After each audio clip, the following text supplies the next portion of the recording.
नमस्कार, स्वागत है आपका एबीपी गंगा में। मैं हूं अवधेश। उत्तराखंड प्राइम की शुरुआत करेंगे आपातकाल में मसीहा बने देवभूमि के देवदूतों से जुड़ी 4 खबरों के साथ, तस्वीरों के साथ। उत्तराखंड में बारिश आफत बनकर बरसी और उसके बाद जो मुश्किल के हालात पैदा हुए उसमें लोगों की जान को जोखिम में डालने का काम किया, लेकिन देवभूमि के देवदूत बने पुलिसकर्मियों ने अपनी जान पर खेलकर दूसरों की जान बचाई।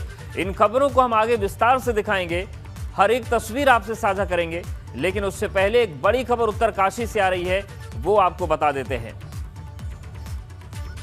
उत्तरकाशी से बड़ी खबर है, गंगोत्री एनएच पर दरार पड़ गई है। बड़ेथी गांव के नीचे हाईवे पर दरार पड़ी है।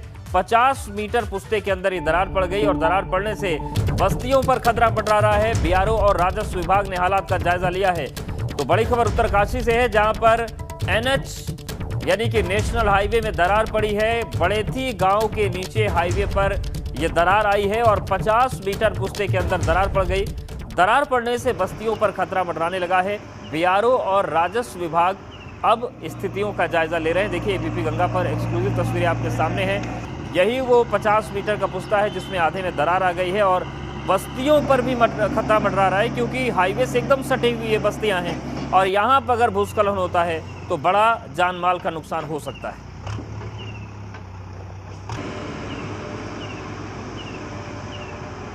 तो बड़ेथी गांव के नीचे ये दरार आई है और ऐसे में अब जो गांव है उस पर भी खतरा मंडराने लगा है।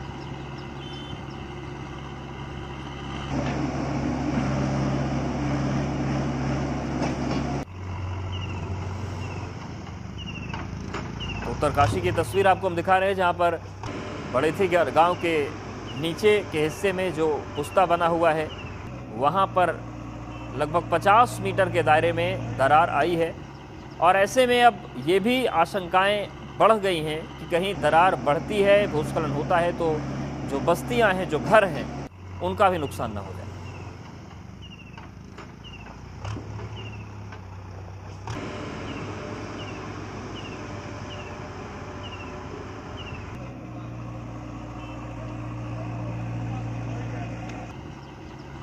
तो बीआरओ और राजस्व की जो टीम है वो मौके पर पहुंची है। अब जायजा लिया जा रहा है हालात का कि कैसे इसे ठीक करना है। तो उत्तरकाशी की तस्वीर है, जहां पर दरार पड़ने के बाद बस्तियों पर भी खतरा मंडरा रहा है। बीआरओ और राजस्व विभाग मौके पर पहुंचे, हालात का जायजा लिया। गंगोत्री नेशनल हाईवे पर यह दरार आई है और बड़ेथी गांव के नीचे हाईवे पर ये दरार पड़ी है। दिग्वीर हमारे साथ जुड़ गए। दिग्वीर, अभी क्या वहां पर इसको सुधारने के लिए काम शुरू हो गया है? क्या कह रहे हैं राजस्व विभाग और बीआरओ? जी, अब आपको बता दूं, 2 दिन की बरसात के बाद जिस तरह से गंगोत्री नेशनल हाईवे है वो जगह जगह जो कि बाधित हो गया था और उसके बाद जो बीआरओ का काम है खोलने का है, तो वहीं आज सुबह ये देखा गया कि जिस तरह से जो कल बरसात हुई थी, बरसात के बाद जो पानी भरा हुआ था तो उसने जो कि रोड है काफी दरार पड़ती। किसी दरार पड़ने के बाद जो बीआरओ और राजस्व विभाग की टीम वहाँ पे मौके पे आई तो किसी तरह से उस दरार को भरने की कोशिश की जा रही है और जो बड़ी थी तो वहाँ पे उन लोगों को किसी तरह से बचाने का काम किया जा रहा है। तो सुबह से ही बीआरओ की जो मशीनरी है वहाँ पे लगी हुई है। अब जिस तरह से जो दरार पड़ी हुई है वो काफी खतरा बना हुआ है।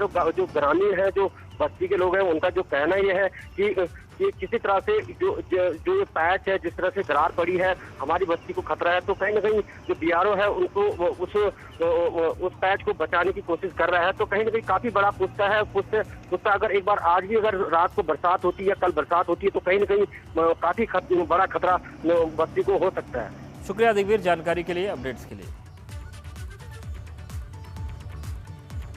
2 दिनों से लगातार हो रही बारिश के चलते प्रदेश की सभी नदियां उफान पर हैं। चंपावत के टनकपुर से होकर बहने वाली शारदा नदी भी जबरदस्त उफान पर है, जिसके चलते खनन के काम में लगा मजदूर का एक परिवार शारदा नदी पर बने टापू पर फंस गया। एक ही परिवार के 9 सदस्य टापू में फंसने की सूचना से प्रशासन में हड़कंप मच गया। आनन फानन में रेस्क्यू ऑपरेशन चलाया गया और सभी लोगों को सुरक्षित निकाल लिया गया। इस रेस्क्यू अभियान में पुलिस के स्थानीय ग्रामीणों ने मदद की। ये हमें जानकारी मिली थी कि शारदा खनन एरिया में जो मजदूर रहते हैं ये बीच नदी में फंस गए हैं और क्योंकि कल जैसा आपको पता है 2 दिन से लगातार बारिश हो रही थी तो ये नदी में फंस गए थे अचानक बाढ़ आने से, जिस कारण जैसे हमको सूचना मिली हमारी टीम द्वारा रात से इनको बचाने का प्रयास किए गए, क्योंकि रात बारिश बहुत हो रही थी और अंधेरा था, जिस कारण पूरे प्रोसेस में सुबह तक का वक्त लग गया। हमारे द्वारा जल पुलिस की मदद से स्टीमर की सहायता से इनको परिवार सहित बाहर निकाला गया। और लक्सल में नीलधारा नदी का जलस्तर बढ़ने से कई किसान नदी के बीच फंस गए, जिसकी सूचना मिलते पर तुरंत प्रशासनिक अधिकारी और पुलिस के साथ एनडीआरएफ की टीम मौके पर पहुंची और लोगों को बचाने की कोशिश शुरू की गई। लक्सर के उप जिलाधिकारी की माने तो अब तक 60 लोगों का रेस्क्यू कर लिया गया है। रेस्क्यू किए गए किसानों ने प्रशासनिक अधिकारियों का शुक्रिया कहा है।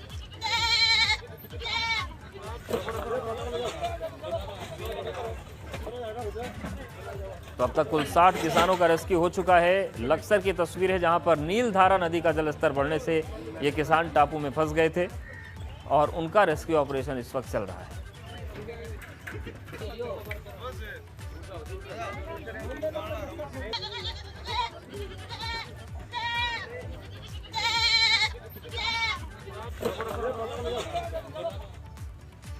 कि 2 धाराओं के बीच में जो खाली जगह है वहाँ पर फंस गए हैं। तत्काल हमारी जो है पुलिस की टीम, रेवेन्यू की टीम, फायर की टीम जो है यहाँ पहुँच गई थी। साथ ही हमने आपदा कंट्रोल रूम को, पुलिस कंट्रोल रूम को भी सूचित किया। सिंचाई विभाग से हमने जलस्तर को घटाने के लिए बात की और वहाँ पर भीमगौड़ा बैराज है वहाँ से इसका जलस्तर को भी मेंटेन किया गया। इधर चमोली के लामबगड़ में बीते दिनों हुई तेज बारिश से 50 मीटर सड़क बह गई। इस दौरान लामबगड़ में फंसे जैन मुनियों को पुलिस ने सुरक्षित बाहर पहुंचाया। पुलिस ने जेसीबी से रेस्क्यू अभियान चलाया और सभी को सुरक्षित पार पहुंचाया गया। तो जैन मुनि थे जो फंस गए थे, पुलिस को सूचना मिली, उसके बाद जेसीबी मशीन के जरिए रेस्क्यू चलाया गया और इन लोगों को बाहर निकाला गया।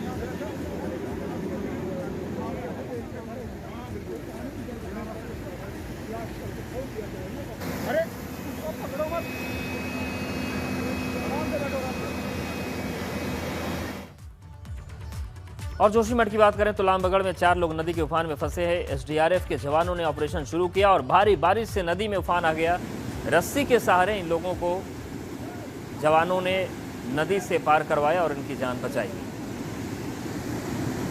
देखिए जोशीमठ की तस्वीर दिखा रहे हैं किस तरीके से नदी उफन रही है, उफान है जल में और ऐसे में कोई रास्ता नहीं था। रस्सी के सहारे इन लोगों को नदी पार कराई।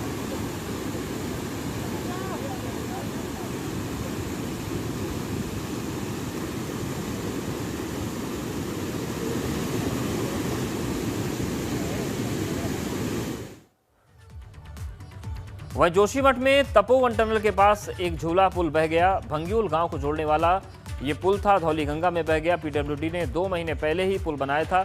7 फरवरी को ऋषि गंगा में जल प्रलय के बाद ये पुल बनाया गया था। तो 2 तस्वीरें आपके सामने है। पहली तस्वीर देखिए, झूला पुल आपको नजर आ रहा है और दूसरी तस्वीर में आपको झूला पुल नहीं दिख रहा है क्योंकि बह चुका है। 7 फरवरी को इसे बनाया गया था, लेकिन तेज बहाव और बारिश के बाद जिस तरीके से सैलाब आया, जिस तरीके से भूस्खलन हुआ, कटान हुआ, उससे ये पुल बह गया। रुद्रप्रयाग में 2 दिनों तक लगातार हुई बारिश का असर अब देखने को मिल रहा है। बारिश के बाद आज मौसम साफ होने से केदारनाथ हाईवे की पहाड़ियां जगह जगह दरकनी शुरू हो गई। हाईवे पर जगह जगह बोल्डर गिर रहे हैं, मलबा आ रहा है और यातायात प्रभावित हुआ है। केदारनाथ हाईवे किनारे फाटा में एक सरकारी बिल्डिंग का आधा से ज्यादा हिस्सा भूस्खलन की चपेट में आ गया। 2 दिनों तक हुई बारिश भले ही अब थम गई, लेकिन मुश्किलें कम नहीं हुई हैं। केदारनाथ हाईवे की कच्ची पहाड़ियां जगह जगह दरक गई हैं। हाईवे पर सुबह से ही जाम लगा हुआ है। रुद्रप्रयाग के निकट हाईवे पर भारी भरकम पहाड़ी टूट कर आ गई, जिससे दोनों ओर से जेसीबी मशीन साफ कर रही हैं। इसके अलावा फाटा सहित अन्य स्थानों पर हाईवे बंद चल रहे हैं। हाईवे पर यातायात अभी बंद है। अगर फिर मौसम खराब होता है और बारिश होती है तो दिक्कतें अधिक बढ़ जाएंगी। केदारनाथ हाईवे के नैल में भारी मलबा आने से दोनों ओर से लोग फंसे हुए हैं। जिला प्रशासन की नाकामियों के चलते जनता परेशान है। प्रशासन की ओर से आपदा प्रबंधन तंत्र को मजबूत नहीं किया गया, साथ ही संबंधित विभागों को भी अलर्ट नहीं किया गया। आज सुबह राजमार्ग के 5 बजे बंद होने के बाद राजमार्ग पर आए मलबे को हटाने का कार्य 9 बजे शुरू किया गया और कहा जा रहा है कि राजमार्ग आज शाम तक ही खुल पाएगा। 3 बजे तक खुलने की संभावना है। जी, 3 बजे तक खुलने की संभावना है। हाँ, तो क्या जेसीबी यार मंगा दी है आपने? जेसीबी एक है, एक मशीन ये दब गई, इसके पाइप टूट गए हैं, तो दूसरा मशीन मंगाया, वो यहाँ नौला पानी पहुँच गया। 15-20 मिनट में वो दूसरा पहुँच जाएगा। तो बागेश्वर में लगातार 2 दिन मूसलाधार बारिश से गुनाकोट में एक मकान के ऊपर पेड़ गिर गया। हादसे में मकान में रह रहे 9 लोग घायल हो गए और 2 लोगों की जिला अस्पताल में इलाज के दौरान मौत हो गई, जबकि 7 घायलों का इलाज जारी है। हादसे की सूचना मिलते ही तहसील प्रशासन और पुलिस ने राहत बचाव कार्य शुरू कर दिया है। रोड है, लगभग यहाँ से 45 मिनट के रास्ते पे जो गांव है हमारा, वहाँ पे एक वृक्ष गिरने से जो है 2 लोगों की उसमें मृत्यु हो गई है और 2 लोग जो है वो सीरियस घायल हैं और बाकी कुछ सामान्य रूप से जो घायल थे ये मुझे जानकारी दी गई है और जो हमारे घायल हैं उनको हॉस्पिटल में ऑलरेडी भर्ती करवा दिया। पहाड़ों में बीच बीच में कुछ अंतराल के बाद हो रही बारिश काश्तकारों के लिए फायदेमंद तो कुछ फसलों के लिए नुकसानदायक भी है।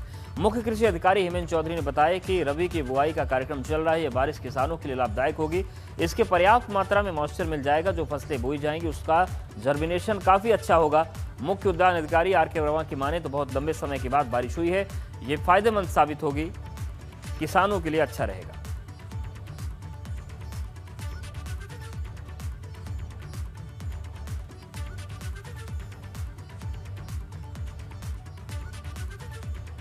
बड़ी खबर ऋषिकेश से है। केंद्रीय मंत्री संजीव बालियान के बड़े भाई का निधन हो गया है। ऋषिकेश एम्स में इलाज चल रहा था।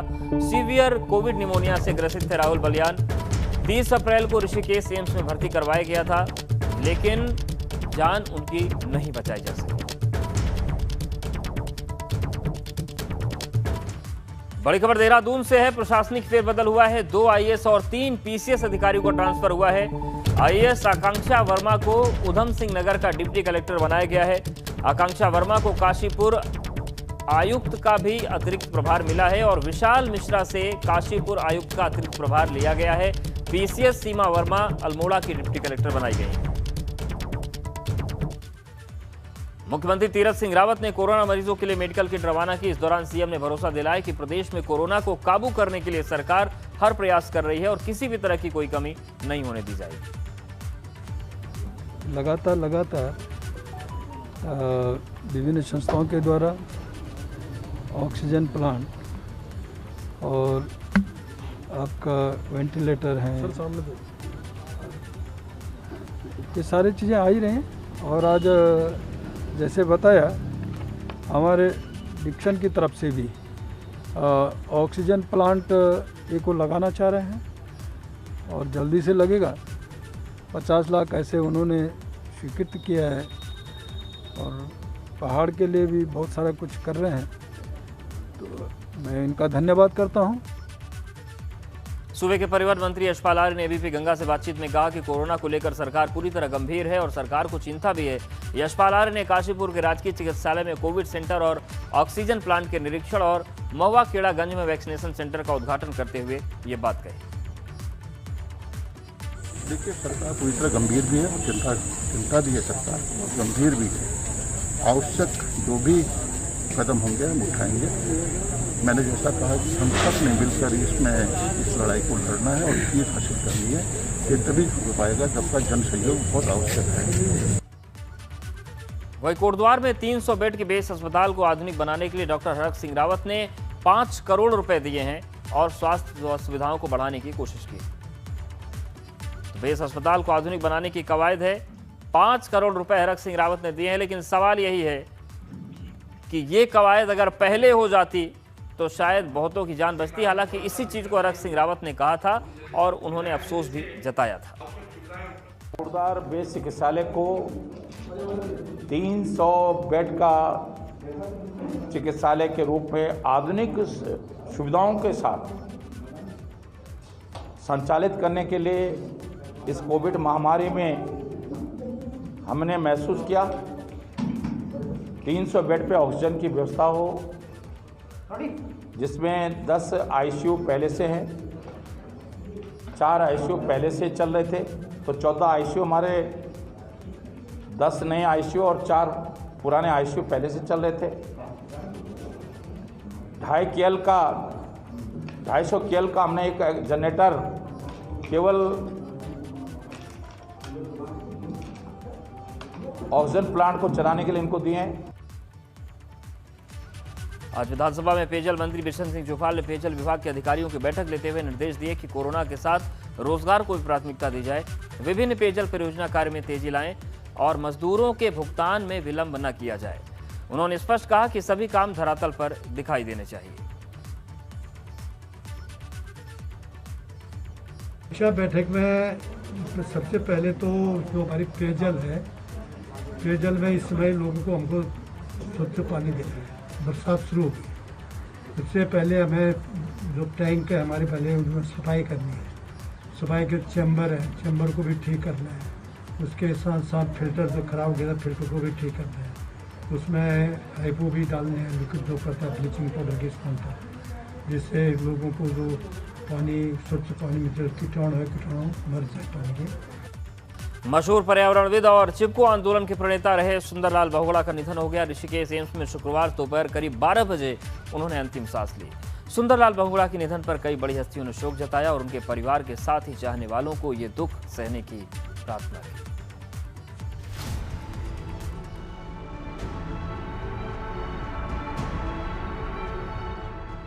नहीं रहे मशहूर पर्यावरणविद सुंदरलाल बहुगुणा।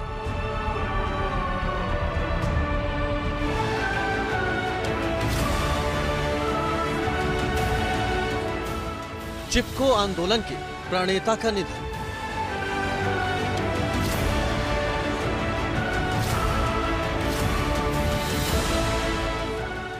कोरोना संक्रमित थे सुंदरलाल बहुगुणा।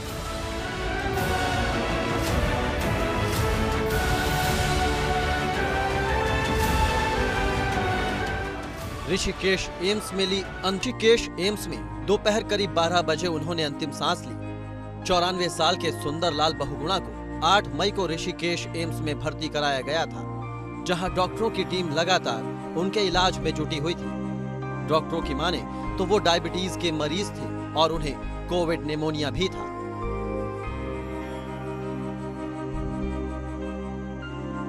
आदरणीय सुंदरलाल बहुगुणा जी अब हमारे बीच में नहीं है। मैं अपनी ओर से, अपने पूरे उत्तराखंड विधानसभा की ओर से उनको श्रद्धांजलि अर्पित करता हूँ। निश्चित रूप से ये अपूर्णीय क्षति हम सबके लिए है। ये प्रदेश के लिए नहीं, पूरे देश के लिए बहुत बड़ी क्षति है। और जिस प्रकार से उन्होंने पर्यावरण क्षेत्र में बहुत बड़ा योगदान हमारे इस के लिए दिया, वो हमेशा याद आएगा।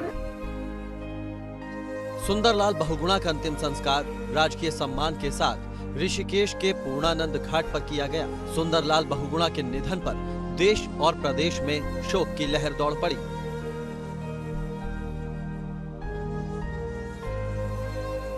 बहुगुणा जी का जन्म टिहरी जो शहर है उसके नज़दीकी है, 10-12 किलोमीटर दूर मरोड़ा गांव है भागीरथी घाटी में, वहां उनका जन्म हुआ। और जो शुरुआती पढ़ाई वगैरह उनके टिहरी जिले में ही हुई है, विभिन्न जगहों पे। छोटी उम्र में ही वो गांधी जी से और श्रीदेव सुमन से बहुत प्रभावित रहे और उन्होंने गांधीवादी विचारधारा को स्वीकार किया और उस पर चलने का संकल्प लिया। श्री बहुगुणा जी का जाना सिर्फ उत्तराखंड के लिए नहीं अपितु पूरे देश के लिए अपूर्णीय क्षति है। पर्यावरण संरक्षण के क्षेत्र में श्री बहुगुणा जी के कार्यों को इतिहास में सुनहरे अक्षरों में लिखा जाएगा। मैं ईश्वर से दिवंगत आत्मा को शांति प्रदान करने और शोकाकुल परिवारजनों को धैर्य व दुख सहने की शक्ति प्रदान करने की प्रार्थना करता हूं। और इस बुलेटिन फिलहाल इतना ही, आगे जरूर देखिए।